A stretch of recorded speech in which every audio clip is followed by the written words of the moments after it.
The proposed repeal has been a long time coming. We've been talking about it in our community for something like close to 30 years. And well, I guess better late than never. There is more to just the repeal of Section 377A than the single piece of legislation. As a result, there has been some segments of society who are growing increasingly aware of the urgency now to protect, for example, the definition of marriage, the interest of children, and even the freedom of conscience. Law reform could have taken place much earlier, but that didn't happen. So I think in the intervening period, 377A has acquired significance, something that we don't see in other countries with the similar provision.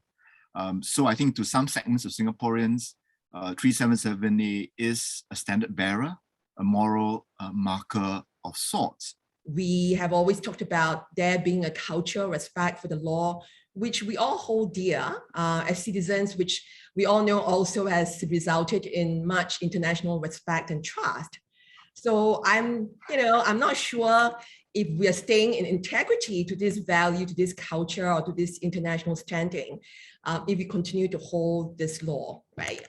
When we know that it is actually a badly crafted, antiquated law, but it's not enforced.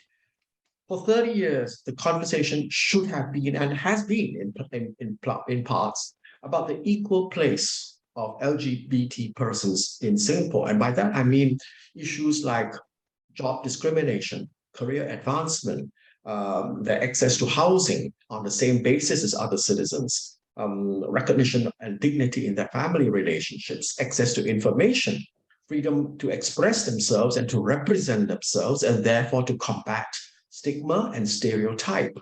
And for young people, particularly bullying in schools. We've been singling out a certain group, of individuals, of Singaporeans, of citizens to penalize and marginalize. Even if not legally, I mean, it is legally, but since we don't enforce it, maybe we can say that it's not legal marginalization, but most definitely socially that causes and have caused emotional and mental harm. Social discrimination faced by LGBT persons has been widely highlighted, and no doubt this still exists today. What is less well known is the just as real and the increasing workplace, social, and online discrimination against those who express any alternative perspective to that of the LGBT ideology. Now, I agree that LGBT persons should not be discriminated against just because they experience same-sex attraction or gender dysphoria. But neither, though, should anyone be discriminated against just because they express a different worldview to that of the LGBT ideology. So I think when we look at the proposed repeal, some segments of the LGBT community, as well as the conservatives, say that the proposed measures don't go far enough. I find it rather mind-boggling that the government has chosen to remove the purview of the courts, the question of family and marriage, outside of the purview of the courts. Even as legal experts, including the Attorney General and the Minister for Law, saying that there's a good risk that the present definition of family may be overturned because it violates the equality clause of the Constitution. The repeal of Section 377A and its messaging and perceived signalling may open the floodgates to further such harassment and coercion. So protections against this are urgently needed. And I'm very glad to notice that the government has said that they intend to deal with this seriously. Equality in society, I think is what I'm getting to, occurs when everyone is treated equally, where no one faces discrimination based on traits like race and gender and age and sexuality or disability.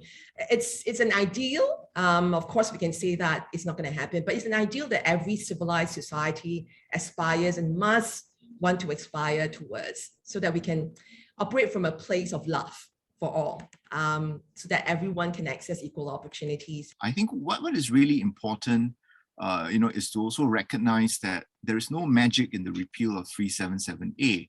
It will not automatically end discrimination, neither would it lead to an automatic rapprochement between people like us and people unlike us.